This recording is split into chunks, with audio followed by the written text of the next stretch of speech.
right, it is 2 o'clock, so I'm going to get started. My name is Adam Driscoll, and I'll be talking about creating a simple PowerShell repository with Sleet today. So just a little bit about me. I am the owner of IronMan Software and the inventor of PowerShell Universal. I've been around the PowerShell space for quite some time. I'm a former PowerShell MVP. I've written books. I'm a YouTuber, blogger, that kind of thing. A lot of open source projects. I like to call myself a hobby collector as well, and I always have one hobby during my talk, so people have something to talk to me besides PowerShell. So me and my wife actually biked from Helsingborg, just north of Malmö, all the way to Gothenburg last week. And it's really cool because we ended up in Gothenburg right before their midsummer celebration, and we danced around the maypole to celebrate.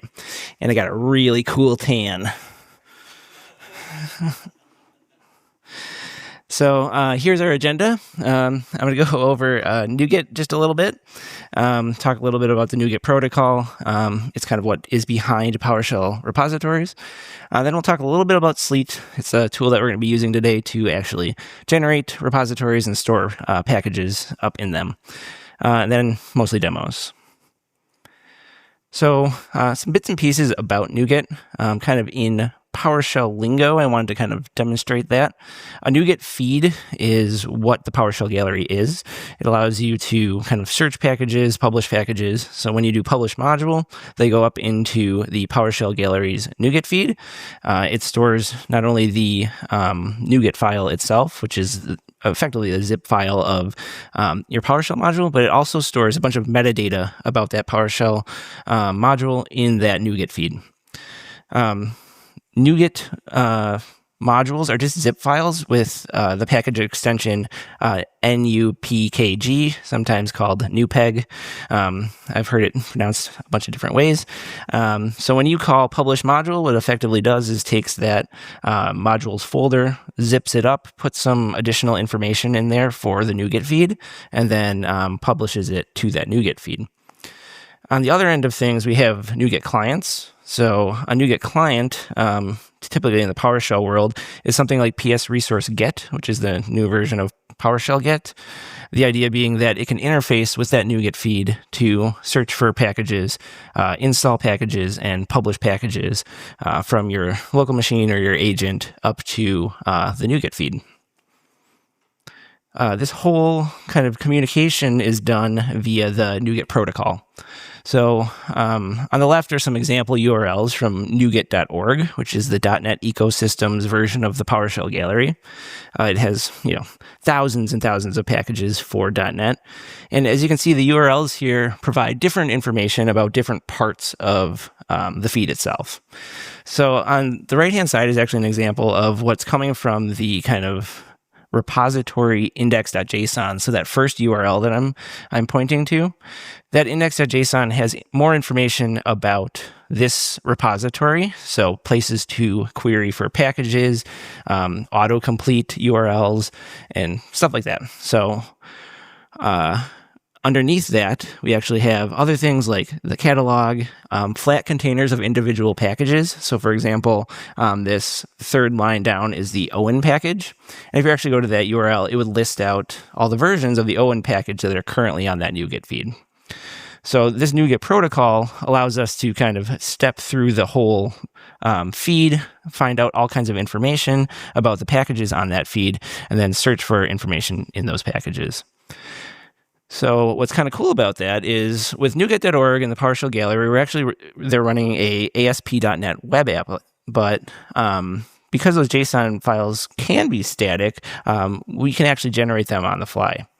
Some examples of other NuGet feeds that you may be running into are NuGet.org, which I just kind of talked about, PowerShell Gallery, which I'm sure you guys are very familiar with, Artifactory, which is kind of something you can install locally inside your environment, Sonotype Nexus, which is actually used by Chocolatey for their NuGet packages when you do like Chocolatey for Business or whatever, and ProGet, which you might be able to Google some of those and find out some other NuGet feeds that you can actually stand up.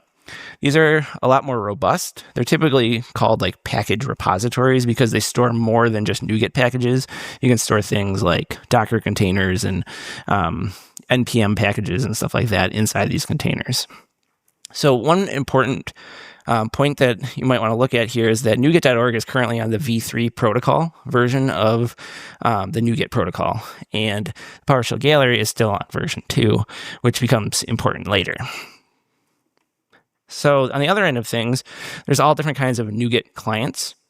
So common ones in the .NET ecosystem are the .NET SDK runtimes executable called .NET. It can download NuGet packages, install them, restore them for your projects, and that kind of thing. A very similar thing for the .NET framework is NuGet.exe, so it does the same thing. Also available for download on NuGet.org. Two things in the PowerShell space that are kind of released by Microsoft are PowerShell Get. That's what comes with Windows PowerShell, so install module. It is also packaged with PowerShell 7, and that is using kind of the old implementation of package management by Microsoft. And then PS Resource Get is the new version that has install PS Resource and register PS Resource repository and that kind of thing. So primarily during this talk, we're going to look at PS Resource Get because PowerShell Get does not support v3 repositories, and PS Resource Get actually doesn't support them very well. So we're going to look at some limitations there.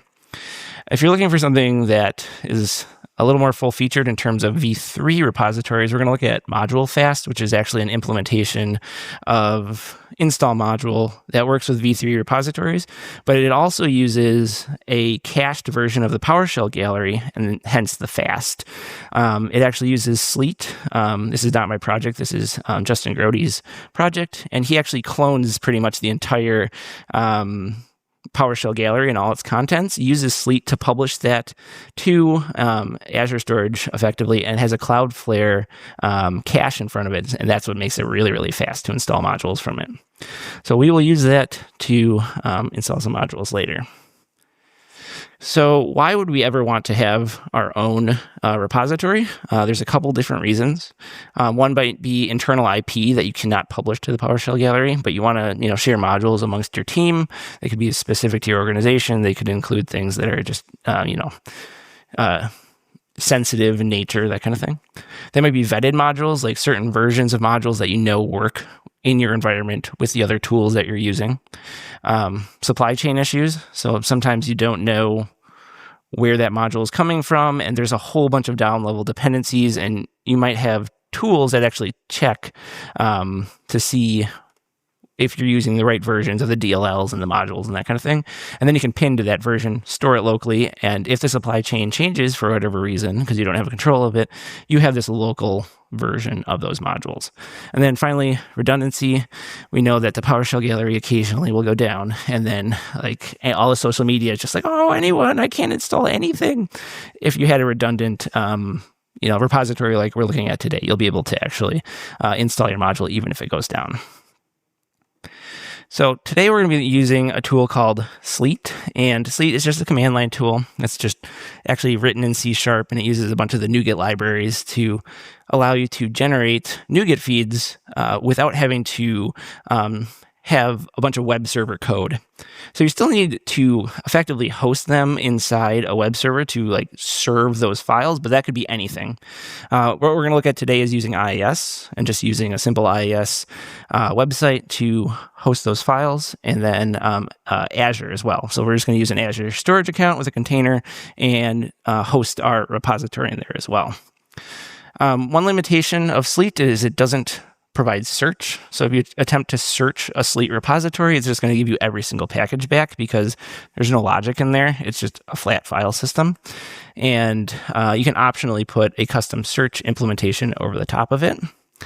And it uses the v3 NuGet protocol. So that's important when working with PS Resource Get because there are some limitations there.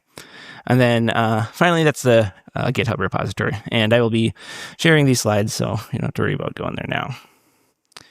All right, so let's get into some demos. First, I'm going to set up an IIS repository. I'm using the local file tool inside Sleet to generate a repository, store some packages, and then install packages from that repository. We'll publish a couple different module versions. I'll bump the version so you can see how you can update your module versions inside Sleet. After that, we'll set up a Azure repository using Azure storage accounts. Install some modules from there. We'll look at dependencies and some issues around that and how you can work around dependencies inside a Sleet repository. It's actually no limitation of Sleet itself, and it's actually the tools available to us in PowerShell. And then finally, I will stand up a custom search API that you can put in front of your Sleet implementation to actually be able to search for modules inside your Sleet repo.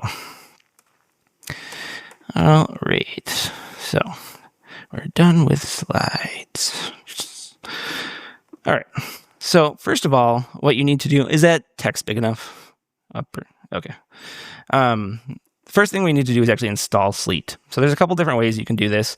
One being, what I'm doing here is using the .NET SDK, and you can install Sleet as a global tool. So if you have the .NET SDK installed, you will have the .NET command line tool, and this is effectively like calling install module, but for .NET tools. So Sleet is available as a global tool. It's just going to put it on your path, and it's just a sleet.exe. You can also download Sleet from their GitHub repository and that kind of thing. So I already have it installed, so it's just going to say, this tool is already installed and available for me to use. So now if I were to, whoops, let's try that again. Do this. You can see that I have Sleet available. It's going to print out some, help and everything like that. So the next thing that I want to do is I want to actually package a PowerShell module in a way that Sleet can push up to this repository. So I have this Driscoll Malmö module. Here's my module manifest. You can see it's not too crazy. Just has a version, a description, the author name, and it's exporting one function called show Malmö help. And that's just defined here, or show Malmö hello. It just writes host hello from Malmö. So now what I'm going to do is package that into a NuPeg file. So the first thing I'll do is create a modules folder. This could be anything. This is just my staging directory for what I'm going to be doing today. And then from there, I will call compress PS resource. This is part of PS resource get. What it does is it takes your module folder and turns it into a NuPeg file. So if I run that, it will go out, get the contents of that Driscoll.malmo folder, and then create a NuPeg file.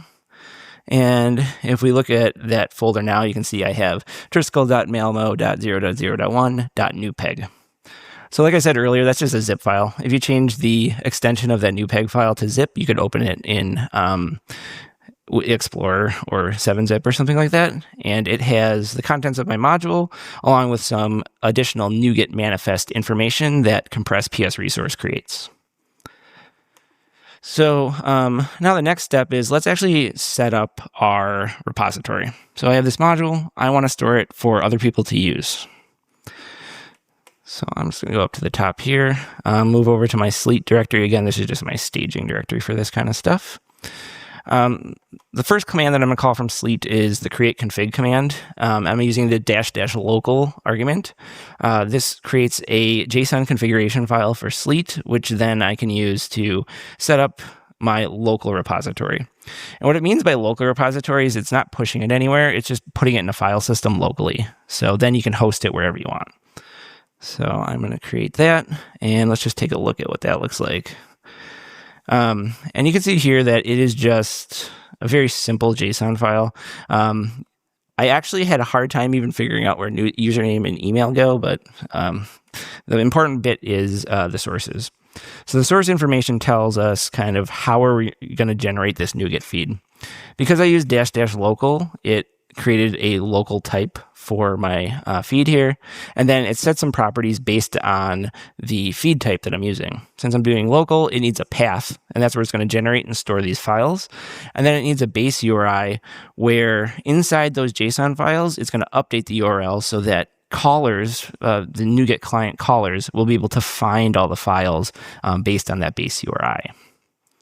So I actually have a IIS website set up here. And you can see here that I have this Sleet site set up, and that is set to point to my Sleet IIS folder. And right now that folder doesn't exist. So if I were to actually try to expand this, I'm going to get an error, could not find Sleet IIS. And then this is bound to port 8000. So I want to make sure that the URL that I put in is localhost 8000. So now if I go back here, I can update my sleet.json file with the new values based on what we just looked at in IIS. I'm serving out of C Sleet IIS, and that's why the path is set to that. And then the base URI is set to localhost 8000 because that is what that website is listening on. So we'll just write that to that file. And now, effectively, Sleet is ready to initialize this repository. So very simply now, we can call Sleet init, and what it's going to do is actually generate the entire NuGet repository for us. So I said earlier that this was effectively just JSON files, and that's kind of what NuGet.org and the PowerShell gallery expose these JSON files. Typically, they're implemented with like ASP.NET controllers and C# code with a SQL database. But as you can see, it just generated all those files just for us. And we see some of the same things that we saw inside those URLs from NuGet.org. We have an index that actually is responsible for telling us about the NuGet feed. We have the search folder that has a listing of all the packages that are currently in there, which is none at the moment.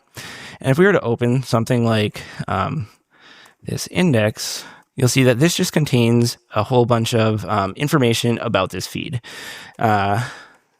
which is usually just a bunch of URLs. And this is why we needed that URL when we created our sleet.json, so that it knows where to point you, or the NuGet client, to look for these different services. Because these services could live in other places, that's why they allow you to kind of have this list of sources or resources inside your NuGet feed. So now that those files are available, if I go back to IIS and I refresh this, you'll see that it's going to show me some folders. I now have this serving these IIS files. In IIS, I'm going to have to make one small adjustment, and that's to create a web config file. IIS doesn't know what a NuPeg is by default, so what we're going to do is tell IIS what kind of MIME type that is, and because it's just a zip file, that's what we're going to tell it. So I'm going to output a web.config file to my IIS folder, and now it will be able to serve NuPeg files. So now I have a fully configured repository available inside IIS. So let's actually push a module into it and see what that looks like.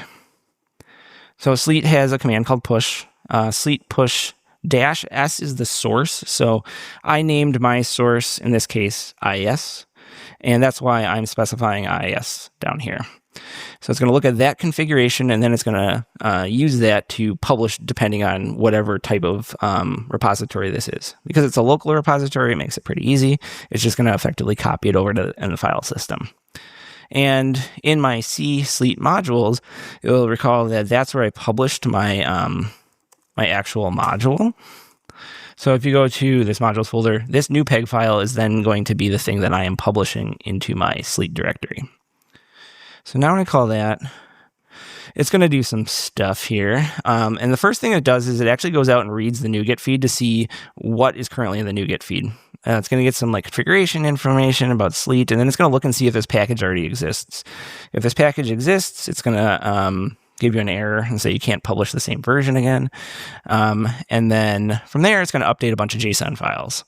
So it's going to update the search query file to include all the versions of packages that are in there. And then it's going to include some information about the actual package that I've published. So if we actually go and look in this folder now, instead of my IIS folder, there's going to be a couple new things. We're going to have a flat container and a registration folder now. And if we actually go look in the flat container, you'll see that there's now a Driscoll.malmo folder in there. And then within this version is actually going to contain the NuPeg file. So that's how users are going to be able to download that file. So all the other things around it, the JSON file, this new spec file, and that kind of thing are like metadata about the packages inside this repository. So now that my repository is created and populated with a module, what I'm going to do is I'm actually going to register it with PS resource get. So we can use register PS resource here. I'm going to call this local gallery, just my IIS address here. So you can see I'm pointing to the index.json file that Sleet created for me. And then I'm just going to mark it as trusted and force it to update that. So once that runs, now I can install modules from my Sleet repository. So I can call install PS resource. I'm going to use my Driscoll.malmo module name, and then I'm going to use the repository local gallery. So it installed it, and you're going to notice a couple warnings. So these will be very important later, but it's complaining that this is a v3 server. Because Sleet creates v3 server NuGet protocol, PS resource get does not really support it because it was built for the PowerShell gallery, which is using version 2. So we'll talk a little bit about what that means in terms of PS resource get and how to fix that. So it did install this module though, and if I were to actually look and see in my module directory, if I call get module, you can see that Driscoll.malmo was downloaded, and I can call my show malmo help. So now you can, or hello, I keep saying help. Hello from Malmö was printed out. So it actually installed that module into my path using install PS resource from my IIS website. So now let's look at how we can update that module. So I've made some changes to my module. I want to push a new version of that module up to my Sleet environment. What I can do is I can actually go, let's bump the version on this. That's the easiest thing to do. Create that. And then if I go back to here, I can call compress PS resource again, and it's going to generate a new peg file. So this actually generates a new peg file with 002 in the name because it's now a new version.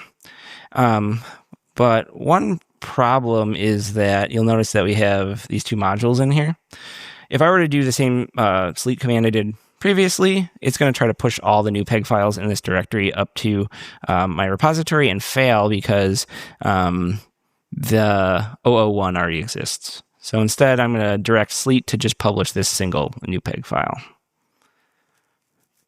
So it goes out. Again, it reads the repository to see what artifacts that we have in there, and then it adds my new Driscoll.malmo 002 version. And if I call update PS resource now, it knows which repository this particular module came from. So it's able to go up to my IIS repository, update that module. And now when I show those modules, you'll see I have the updated version of that module installed. So it's kind of gone in full circle. Both my module versions are now up in IIS, and I was able to download and install both of them through PS resource get. So if we want to work on like more of a distributed scale and not host something in IIS, Sleet also implements Azure support. So I'm going to jump over to this. I am going to remove these modules so that I can kind of start with this clean slate. And then I am going to remove the sleet.json file so that I can create a new one for Azure. So we'll go back up a directory, and instead of using the -- local with create config, this time I'm going to do -- Azure. That creates a new Sleet file, and in that Sleet file, it's very similar to the previous one, except for the type is Azure, and we have two different new properties. One being the container that I want to store this repository in, and one being the Azure storage account connection string. So both of those I can kind of retrieve from my storage account and put them in here to allow me access to this Azure storage account. So here's kind of my updated values. I'm going to use container 7. I've done a bunch of demos, and I'm just kind of been incrementing as I go. And I have a connection string that I generated from my storage account that has things like the account name and then the account key to actually access and mess with this storage account. So just like we did before, I'm going to update that, and I'm going to call Sleet init. I don't have to do anything special. It's going to look at my sleet.json file just like it did for IIS. And this time it's going up to Azure. So it's initializing that container. It checks to see, whether or not that container exists, and then it kind of looks to see if there's any information about this repository in the container. But in this case, it didn't exist, and it just generated it now. So if we go up to my Azure portal here, you'll see that Gallery 7 was created now inside my storage account. And if I click on that, you're going to see all the same files that were made in my IIS account are now up in my Azure account without too much hassle. Again, this just has a bunch of information about the repository. And if we looked at that index.json, it actually has all the URLs automatically populated for the actual Azure storage account. So now let's go ahead and publish those two modules up to Azure. This doesn't require anything different. Again, we're just kind of pointing at the configuration in the sleet.json we already have. We're pointing at the module NuPeg files that we already have, and we're just pushing them up to Azure. So now you can see that it found those two modules, and it's adding both of those packages up to my Azure storage account. So now, if I were to refresh this, you're going to see that there's a few more files here. Again, we have the flat container with the NuPeg files. We have some registration information about these packages, and we can now register our Azure storage account with our local client. So again, I'm going to call register PS resource repository. Again, the only difference here is that I am pointed at my blob storage up here, up in Azure. So my PS Gallery EU, and I'm going into my Gallery 7 container and getting my index.json with information about this. So we'll register that. Oops. And if you recall, I deleted these modules. So now get module does not return anything. They've been deleted locally. But now I can use install PS resource to get my Malmö module, but this time I'm specifying the PSConfEU Azure repository. So it's going to go up to Azure to get them. Again, we get our cool little warning. And now you can see that it installed the latest version, which is 0.02 of my Malmö module. So that came out from Azure and brought it down locally. You could share this with your team pretty easily. All right, now we're going to talk about the elephant in the room, which is dependencies. So I am going to clean a couple things up here. I'm going to remove my local Sleet modules, and I'm going to remove any modules in this folder. And what I'm going to do is I'm actually going to publish a more complex module. So I have a Driscoll bike module, and it is composed of a frame, handlebar, seat, and wheel module. You might think of something like the AZ module, which has like several thousand modules underneath it. This is very similar. And what I'm doing here is if you look at my bike module, it has a PSD1 file, and very similar to the other one, it has a single function that it exports, but it also has a bunch of required modules. So typically when you call install module on something like the AZ module from the PowerShell gallery, it'll look at that required modules field and it will install all those required modules. If there are required modules in those required modules, it will also install those, and so on and so forth with all the dependencies. So what we're going to do is we are going to create a bunch of NuPeg files. So for each one of these modules, it creates a NuPeg file. This last one I called skipped module manifest validate on there because these modules aren't technically installed, and it will complain that it can't find those modules when you're trying to compress the Driscoll.bike module because they're dependencies. So I'm pretty much saying, like, I know my manifest is good. Don't worry about it. And then if we look in our modules folder, you'll see I have these 5 NuPeg files. Similar to what we did before, we're just going to publish these up to Azure. This will take just a second since it's 5 packages. And now you can see that we have these 5 packages published up into Azure. So I already have my resource repository registered for my Azure storage account. So I'm just going to go ahead and call install PS resource on this and specify the repository as PSConfEU Azure. So we get the warning again. It looks like it installed the module, but if I go to import the module, we're going to get an error. And this error is saying that the handlebars module is not installed. That's because PS resource get currently does not support dependencies on v3 NuGet protocol repositories, which is swiftly becoming more and more of a problem, because if you saw like all those other things like Artifactory and Sonatype Nexus and ProGet are moving to NuGet v3 protocol, while the PowerShell gallery is still on v2. So as they move on, it's becoming more of a problem for install PS resource. There are a couple ways to work around this. One being we can use a module called ModuleFast, which I kind of described before. Sleet is actually like a part of this, like I kind of described before as well. ModuleFast works very similar to install module and install PS resource. And all you do is call install ModuleFast instead of install module. You specify the name of the module you want to install, and then you can specify a source. So I'm specifying my PS Gallery EU container. If you don't supply a source, that's where it's actually using the Cloudflare cache and everything with Justin's Sleet implementation that like clones the entire PS Gallery. But in this case, I want to go to my repository. So you can even see in the progress, if you caught that, it found that there are one module, 4 dependencies, so it installed 5 modules. So now when I install or import my module, you'll see that I do not get an error because it correctly installed the v3 dependencies for my module here. And if I call show bike, which is the one function exported by there, you can see it made a bicycle.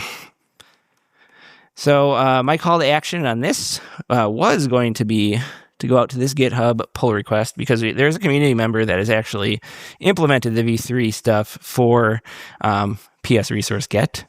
And I did this at the last conference. I presented something like this, and this one now we're up to like 16 upvotes. But I went to do this and I noticed that 3 days ago, Microsoft started working on getting this integrated. So hopefully in the next version of PS resource get, we'll get dependencies, which will be good. All right. So I know 30 minutes of presentation, 15 minutes of questions. I have more content, but I want to just stop quick for any questions. And if you do have a question, you should grab the mic. If not, I will show some more stuff. All right. Cool. So the other kind of optional thing that we can do with a Sleet repository like this is we kind of feel like the basics working, right? But one thing that is not going to work is finding things, because the reason that is not going to work is because if we go to my gallery here, we go look at this, this URL here. Typically, this is the search query URL. So you would, pass in query string parameters to this URL, and it would like find packages. The problem is that what Sleet does is it just puts every package in there. So it doesn't do any filtering because it's just a static thing. There's nothing running here. So that's problematic if you want to find stuff, especially when you start getting something as large as the PowerShell gallery. It doesn't do any like local filtering. It's expecting the server to filter it. So Sleet is effectively ignoring this query. So there's a couple different ways that you can handle this. Me being a PowerShell Universal guy, use PowerShell Universal, but you could do this with something like Pod, or Sleet actually provides an implementation. It's an ASP.NET Core app that you can host in a Docker container that also does that. And the idea being that we have an HTTP endpoint that we can call, and it will receive those query string parameters, and then we can make the call inside something like PowerShell Universal out to the search query that has all the static results and filter it ourselves in kind of this middleware. So the NuGet client will call PowerShell Universal. PowerShell Universal will collect the information from the NuGet client about what you're searching for, if you're doing any paging or anything like that, and if you want pre-release modules. And then it'll go out, get the static list of modules, and then filter them locally. So all I'm doing here is getting the URL. I'm setting some default values for the skip and take. From there, I am parsing out any skip and take query string parameters inside my request. Then I'm calling invoke rest method to go get the static results from Sleet. And then from there, I am just filtering them. So if there is a query, which is passed in as $Q equals on the request, I will query the ID and the description to anything that matches that, sort by the ID, and then skip and take based on what the NuGet client is looking for. So NuGet clients will, maybe do 15 at a time or 100 at a time and walk through the list. And then it returns everything as a hash table pretty much. So you can see here that I have the data, which will include the NuGet packages that I'm searching for, and the number of hits based on that stuff. So what I did is I just set up a PowerShell Universal endpoint. So if you haven't looked at PowerShell Universal before, one thing that you can do with it is set up HTTP endpoints to listen to web requests and then execute PowerShell script behind that. And what I did here is I have this search query endpoint, which is very similar to what the NuGet API is expecting. And then I took the content of that code that I was kind of showing before, and you can see that it's just searching the gallery or my repository based on this code. So I'll just change it to the most recent one. And then now what we're going to do is we're going to update the repository to point to PowerShell Universal instead of using the static search. To do that, what we do is there's actually a command for Sleet called feed settings. And Sleet feed settings set external search. So I'm just hosting PowerShell Universal locally. You could have this hosted up in Azure or something like that. You could even use like a functions app with PowerShell for this as well. And it's going to go to that URL where it's going to do the processing of that search and the paging. And then it'll take care of that and return it all back to the NuGet client. So I will do that. So it actually goes out, it reads the repository to see what the settings are. This particular command, when you run it, you have to recreate your repository. So if you do have external search, depending on how large your repository is, this is probably something you'd want to set up before you have a very, very large repository. And then we just call recreate. What it's going to do is it's going to download all the files and just effectively recreate it based on the settings that we've updated locally. So it downloaded all the packages, read all the metadata, and recreated all the JSON files based on that. All right, so now we should be able to search our repository dynamically because it's going to be calling PowerShell script inside PowerShell Universal. So if I were to do something like that, find PS resource from PS resource get from the PSConfEU repository with the name bike. I'm going to put wildcards around it. And of course, I get an error because it doesn't support v3 protocol. So I didn't actually know this was a problem until earlier this week, and it just makes me realize that there's another commandlet inside PS resource get that does not support version 3 of the NuGet protocol. So I'm going to open an issue for this, and I think the call to action will be upvote the issue. Now, I just want to prove that this does work, though. So the .NET command line tool from the the .NET SDK does support searching v3 NuGet feeds because NuGet.org is a v3 feed. So I can pass in this package search. This is the search string, so I'm going to pass that to PowerShell Universal. It's going to look through that JSON file for .bike, and then the source being the NuGet feed that I want to search. So let's just do that. So now this is actually, this went to PowerShell Universal, which then went to my repository and filtered everything. And you can see here that it found that one Driscoll.bike package inside my repository. So while it doesn't look like much, it's kind of cool because it was kind of double hopped between two web servers. So if I were to change this to something like handlebars, I think it should be able to find that handlebars module as well. So that filtering is done server side, is not done in the NuGet client.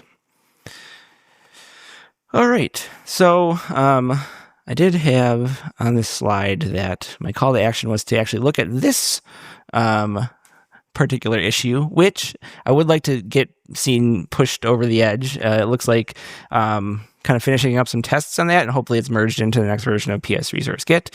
I think our next thing will be either to help advocate for find PS Resource to get fixed, and then upvote either the issue or the pull request that inevitably comes in for that. So on that, I am out of content, and I will open it up for any questions if anyone has any. Otherwise, I'm happy to chat afterwards. I have a mic for you.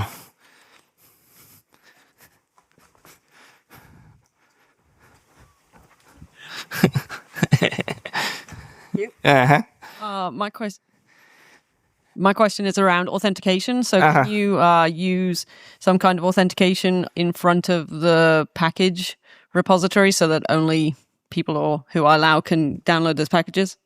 Yeah, then that's responsible for the web server. So depending on what your NuGet client supports, like basic credentials or something like that, Sleet doesn't do anything because it's just a flat file system. But if you did have something inside like IIS or something like that that could accept something like basic credentials, or even using default credentials, I know I think PS Resource Git does support that. So as long as that works, then it's cool. So, but it's on the website. So. Anything else? All right. Well, thank you very much.